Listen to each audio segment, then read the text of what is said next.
Alden Richard update. And endorsement shoot ngayon ni Alden kasama ang kanyang team. Yung grabe ka-busy ni Alden eh. So ito pa yung post ni Alden sa kanyang Instagram 4 PM tambayan na endorsement ni Alden. Ang gwapo ni Alden oh. Sabi dito, game na ba for Power Cup Day? You know. So ito yung interview kay Alden.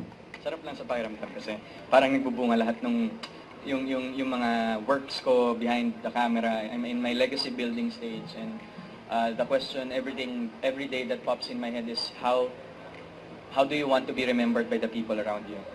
And that's the reason why I keep on doing what I'm doing. It's a humbling experience. Ang sarap lang sa pakiramdam na the only thing that matters to me that time was, of course, safety is number one. But it was just me, the bike, and the terrain, and the finish line. So yeah, ulitin ko yun. The reason why it's happening to me right now is, alam ni Lord, one way or another, that I'm gonna be able to finish that. So, I'm taking it one step at a time. Wala akong minamadali. Nabuo talaga yung relationships.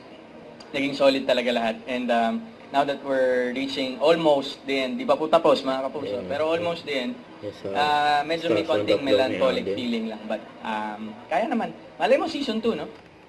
Don't forget to subscribe, click the notification bell for more update. This is Richard Reaction Vlog. Stay tuned for more videos. See ya.